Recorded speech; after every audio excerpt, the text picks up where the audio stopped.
Ça n'est pas possible. Vous ne pouvez pas gérer quelque chose qui ne fait pas faillite. Ce que je dis toujours aux gens, qui est une plaisanterie, c'est que la faillite est à l'économie ce que l'enfer est à la religion catholique, si vous voulez. S'il n'y a pas d'enfer, eh ben les bons prêtres, ils ont du mal à nous convaincre de tout tenir convenablement, quoi.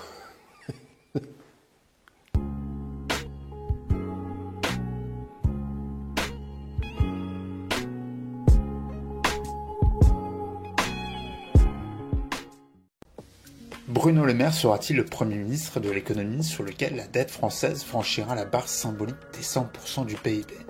98,5%, c'est le poids de la dette française par rapport au PIB, conséquence de la reprise de la dette de la SNCF. Pour calmer la grogne des cheminots, le gouvernement s'est engagé à reprendre la dette de la SNCF, un soi-disant geste envers les cheminots qui risque de coûter cher. Une nouvelle fois, les contribuables et les usagers seront mis à contribution. Comment sortirons-nous de ce merdier ? La France est-elle condamnée à s'endetter toujours plus ? Encore une fois, c'est une question essentielle. La dette, c'est une solution de facilité. C'est-à-dire que vous êtes une entreprise, vous avez une baisse du chiffre d'affaires, par exemple, après les attentats sur les tours à New York, vous savez, votre chiffre d'affaires s'écroule pendant 3 mois parce que plus personne ne fait rien, tellement les gens sont... Donc vous allez voir votre banque, vous dites, écoutez, j'ai un petit trou de cash flow, là, vous allez me prêter de l'argent. Donc c'est une solution de facilité pour boucher un trou temporaire. Mais si ça devient une façon de vivre, d'accumuler de la dette, c'est-à-dire de produire quelque chose qui a un prix de vente inférieur à son coût de revient, c'est à ça que ça revient, ben à ce moment-là, ça veut dire que le système n'est pas durable. C'est exactement la situation de la SNCF, puisqu'elle perd de l'argent année après année, etc. Alors, à ce moment-là, il faut prendre des mesures et tailler. Vous ne pouvez pas annuler la dette, puisqu'on est la dette de la SNCF, chaque fois qu'elle a été émise dans l'histoire, depuis 1945, avait la garantie explicite de l'État. Elle ne faisait pas partie de la dette étatique, mais l'État en garantissait le...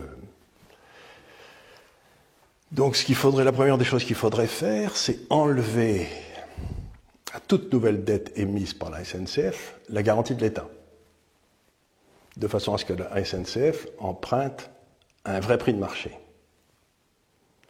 Et ensuite, faire passer un plan à 5 ans en disant, dans 5 ans, nous ne voulons plus qu'il y ait le moindre emprunt.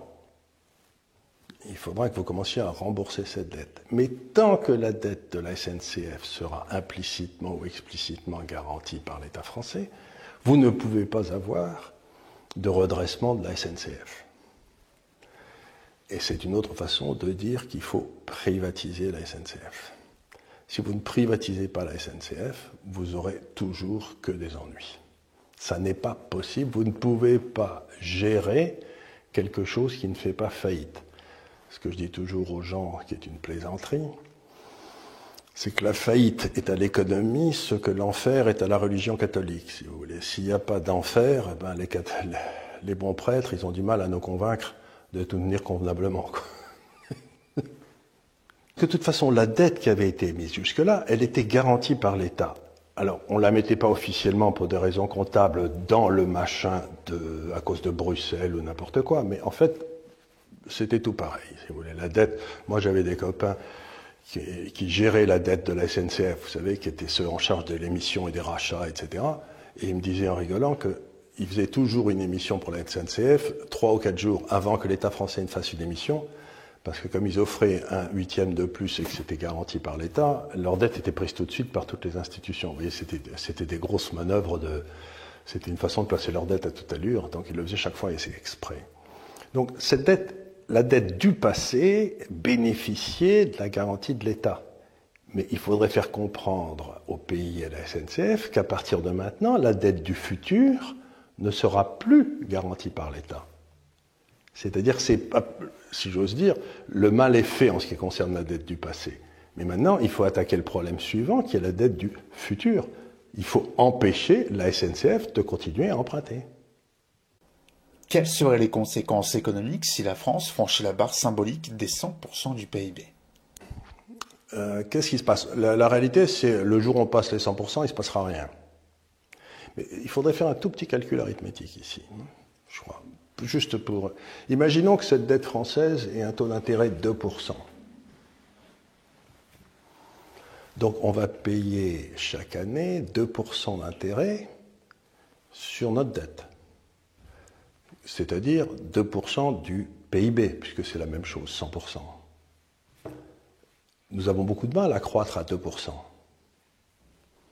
C'est-à-dire, et si cette dette est détenue, mettons, à 70% pour les étrangers, ça veut dire que sur les 2% de richesse créée en plus en France, il y en a 1,4 qui vont partir aux étrangers. C'est-à-dire qu'il ne nous restera plus à nous que 0,6 à nous partager.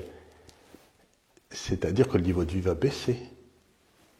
À partir du moment où vous dépassez 100%, vous vous retrouvez automatiquement, et où votre dette est détenue par des étrangers, vous vous retrouvez automatiquement comme seule porte de sortie avec une baisse constante du niveau de vie par habitant. Et c'est bien pour ça que M. Macron est en train de raboter les retraites, parce que comme ça, il peut payer à peu près normalement les gars qui vont rester au boulot, ce qu'ils vont faire, qui veut dire qu'ils vont pas se barrer.